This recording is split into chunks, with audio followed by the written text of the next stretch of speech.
No joke, JD just got one of the biggest wins that I have ever seen him get so far, and that is in the form of vindication. See this article here from the Rolling Stone. Notice that it's talking about a certain Aquaman starlet, a Rocket Man, and a certain $1 million mystery.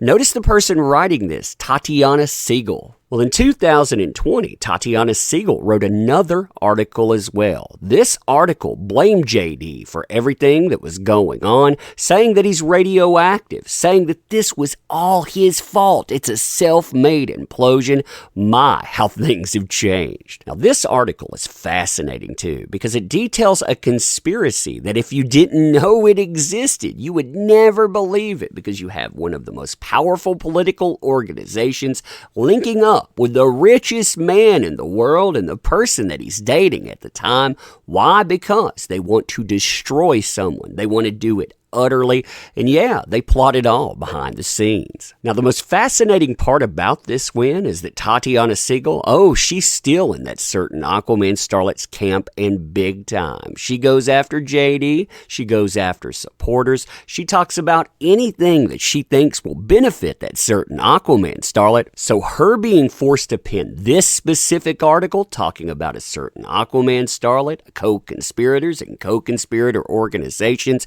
yeah, that shows you how the tide has turned. The tide is overwhelmingly in JD's favor. You and I, we are going to look at this thing today. Fun times, huh?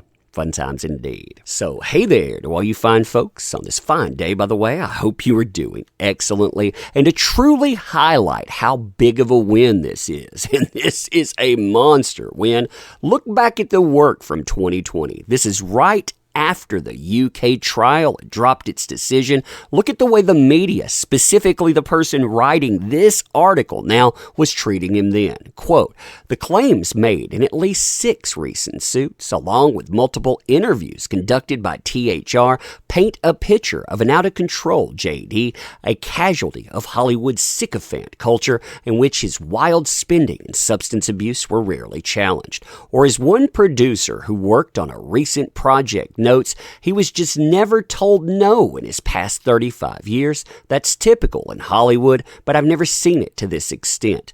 November 2020, that would be the UK lawsuit where he tries to clear his name, simply offered the punctuation. Again, they're saying he should have sat down, he should have been quiet, because it's all his fault. Now Rolling Stone has been forced to do an about face, and no longer are they trying to blame JD for this. Nope, they're admitting that there was a conspiracy behind the scenes to try to take down his life and livelihood, and the points that they're admitting to here are major victories for JD. For example, they bring up charitable donations. Listen to this part right here. In 2016, that certain Aquaman starlet scored a major PR win in her fledgling battle with JD when she announced that she would be donating her entire $7 million divorce settlement to the ACLU and the CHLA. At the time, the move was widely held as altruistic, but if it ever came even close to fruition, there's no evidence for it.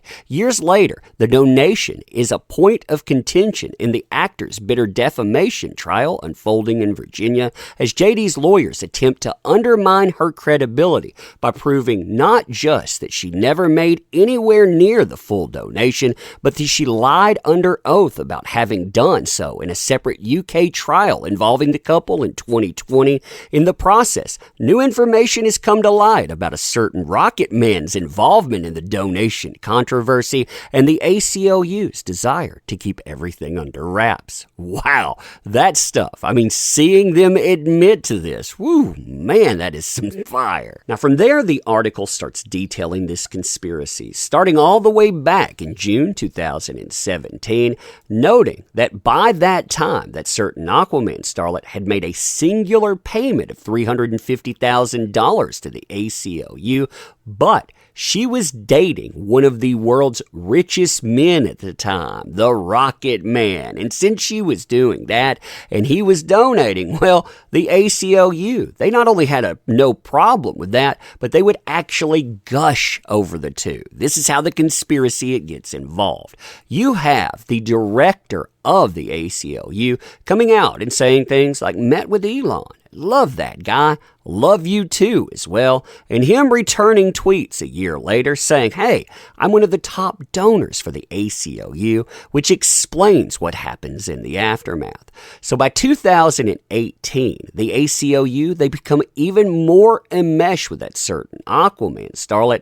The group, they end up approaching the actress about writing an op-ed about gender-based V, with a writer noting that according to testimony in the defamation trial, the ACLU wound up writing the op-ed and pitched it to the Washington Post, with a number of communication teams writing, quote, wondering if we might interest you in a piece by that certain Aquaman starlet, whom, as you may recall, was beaten up during her brief marriage to JD, on what the incoming Congress can do to help protect women in similar situations. Now, the Rolling Stone rightly calls out the hypocrisy to this, noting that it was a curious pitch considering one of the organization's chief aims is to protect the rights to due process. Quote, the ACLU's core belief is that people are innocent until proven guilty, and in 2018, these were allegations, not proof. For them to write to the Washington Post saying that certain Aquaman starlet was beaten by JD is convicting JD before any court has. And no court, by the way, has ever convicted him. In fact, you have police going on record saying totally the opposite about this. Their job is to presume innocence because that's what the Constitution requires. So these communications where they're going to bat for her seem wildly at odds with what they're supposed to be doing.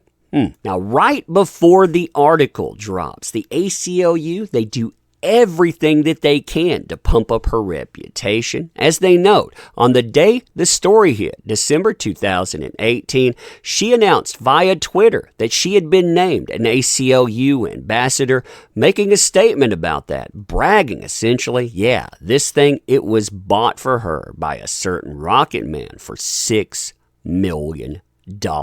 That's right. They go even further in this, though, trying to enhance her reputation, which helps sway UK 2020 by actively helping cover up the fact that she had never made good on any of those donation promises.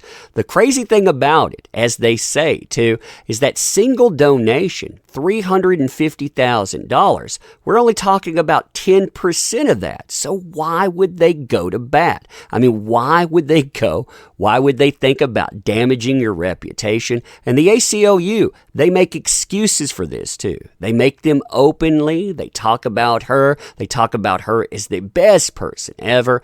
And why would they do that? Well, it's because, again, certain Rocket Man donated $6 million to their coffers to date, lining their pockets, giving them all types of money. Yeah, that conspiracy, it boils down to dollars, and it was aimed at destroying someone's life. Again, fascinating article. Huge win, too, by seeing the media call this out, and specific media at that. Let me know what you think about this.